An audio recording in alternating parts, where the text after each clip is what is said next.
All right, let's get into it. Oh, it's been rumored that Chris Pratt. Actually, it came out on was it Discussing Films, or what looked like Discussing Films on their Twitter page.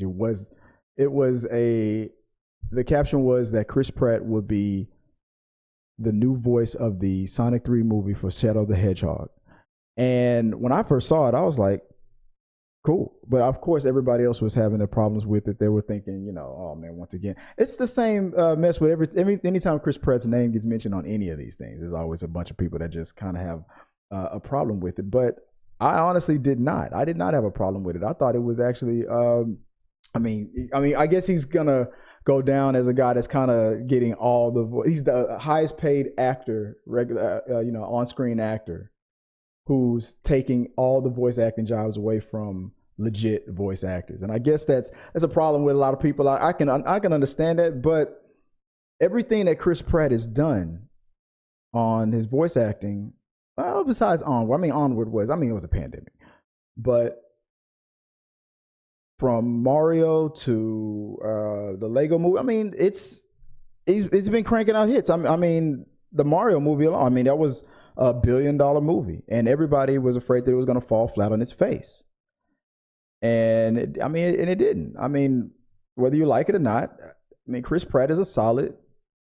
I guess he's an actor, but I was going to say a solid voice actor. He's not. He's an actor who's getting voice acting gigs. But everything that he's contributed to has, luckily for him, has worked out in his favor. I'm not saying that Chris Pratt's name being attached to anything is what's boosting these things. It's not, because Onward would have done better, despite the pandemic. He's just been lucky. He's got a good management team. He's been lucky enough to get onto these movies that have just been hit. Lego movie, Mario, things like that. And they remember what everybody was saying. The Mario voice is going to ruin everything. It's going to ruin the movie and all that. $1 billion. But when you look closely at this notion of Chris Pratt playing Shadow the Hedgehog, and I thought they already announced who was really playing Shadow the Hedgehog. Maybe they didn't. Maybe I'm overlooking something. If you look a little bit closer to it, it's all lies. It wasn't Discussing Films on Twitter. It was something called Debussing Films. It actually had, and I thought Elon Musk, especially after telling all the sponsors to go F themselves, maybe trying to get them back. But I thought Elon Musk did away with the whole fact checking things. But Twitter, or X, or whatever you want to call it, straight up fact checked. He said this is not Discussing Films. At Discussing Films, this is something else called Debussing. It acknowledged that this was a fake tweet posing as Discussing Films. So it's not even true.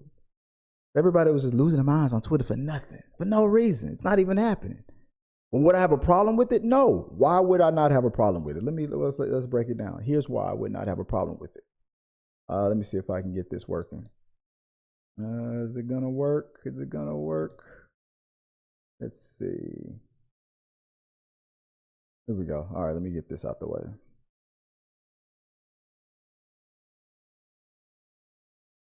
What's happening here? Where is it? There we go. Like I said, Lego movie 2014. It was well received. It was a hit. I think it had a sequel, Lego Movie 2, Onward, Super Mario Brothers in 2023, and the Garfield movie coming up in 2024. So, would I have a problem with Chris Pratt being Shadow? No. Do I want it? No. But I wouldn't have a problem with it. He's based on what we see. I know Garfield isn't out yet, but so far, he's cranked out as far as his voice acting career goes. He's had more wins than losses. So, but it wasn't even real. It wasn't even real. So everybody just kind of went crazy on it for no reason. So don't worry about it.